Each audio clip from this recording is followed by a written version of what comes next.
All right, welcome to the AKI Renal Survival Guide. If you're a medical officer just starting your renal posting here at Ktph, this is your crash course. We're going to give you a practical, straightforward framework to confidently handle one of the most common calls you are going to get. Okay, let's paint a picture. You're on call, and that page comes through. A patient's creatinine has shot up from a baseline of 0.8 to 150. So, what do? Your first instinct might be to panic a little, right? But don't. Let's build a clear, actionable plan that you can use every single time so you know exactly what to do next. So, what's the very first thing you do? It's not ordering fluids. It's not immediately calling your senior. It's to pause and think. Before you do anything else, you have to confirm, is this actually acute kidney injury? We have to use the official criteria, and believe me, this step is absolutely non-negotiable. And here they are. These are the official KDIGO criteria, the international rules of the game. And the key word here is any. You only need one of these to be true to make the diagnosis. It could be a small jump in creatinine in 2 days, a bigger jump over a week, or a drop in urine output. Now, let's look at our patient. Going from 80 to 150? Yeah, that's nearly double. So check. We have officially got an AKI on our hands. Okay, we've confirmed it. But now, how bad is it? That's where staging comes in. Think of it like a weather warning. Stage 1 is a heads up, something to watch closely. But stage 3? That's a hurricane warning. This isn't just for paperwork. It tells you exactly how fast you need to move and how worried you need to be. Now this is a big one. A super common pitfall. When you look at the lab report, I want you to completely ignore the calculated eGFR. Why? Because in AKI, the kidney is in flux. It's not stable. Using the eGFR is like trying to measure the height of a wave while it's moving. The number is meaningless. You need to focus on the creatinine trend and the urine output.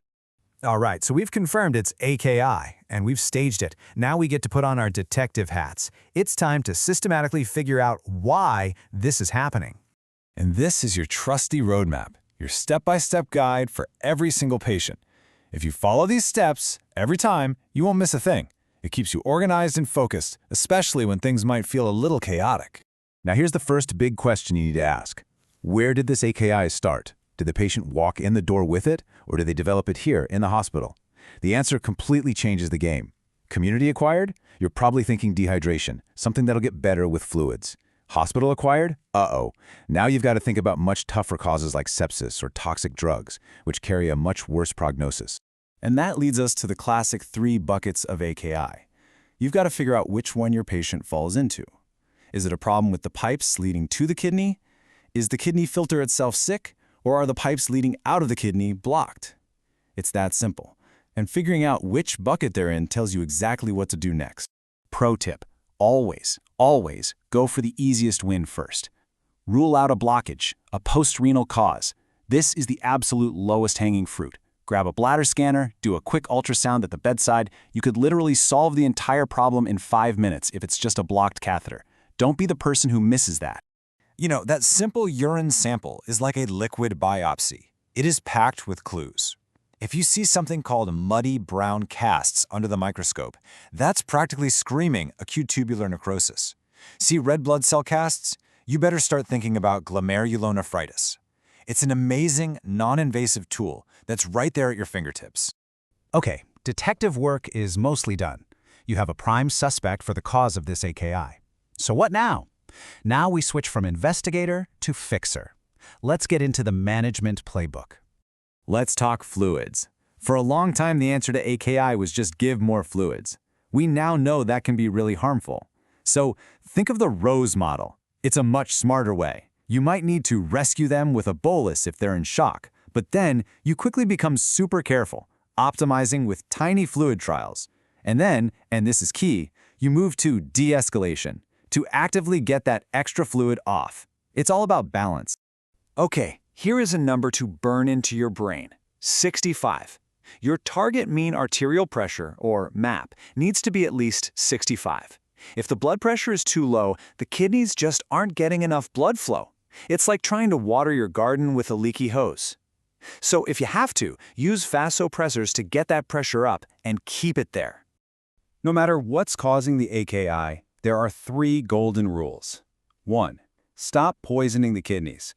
Go through that med chart with a fine-tooth comb and stop anything that could be making things worse. 2.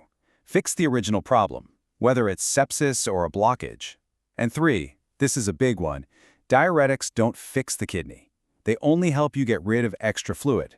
That's All right, let's wrap this up with 2 crucial last pieces: knowing when you're out of your depth and need to call for backup, and remembering that the story doesn't end when the creatinine starts to come down. This right here, this is your Call the Renal Team Stat checklist. The mnemonic is I have P. And if your patient has any of these things, like a potassium that just won't come down, or they are drowning in fluid, that's a true renal emergency. Do not wait. Pick up the phone. And this really captures the modern way of thinking about when to start dialysis. We don't just look at a high creatinine number and panic. Think of it like a seesaw. On one side are all the body's demands, the waste, the fluid. On the other side is what the kidneys can actually handle. When the demand side gets way too heavy for the kidney's capacity, that's when we step in with dialysis. We treat the patient, not the number. Okay, so if your brain is full and you can only remember a few things, make it these. 1. Know if it came from outside or inside the hospital. 2. Check for a blockage first, always. 3. Be smart and careful with fluids. 4. Look at your whole patient, not just the creatinine. And 5. An AKI is a big deal for their future health, so make sure they get followed up. Look, we know this can feel a little overwhelming at first, but hopefully this framework gives you a solid plan of attack. Just remember to be systematic, focus on your patient, and seriously, never be afraid to ask for help. We're all here to support you. Welcome to the Renal Posting.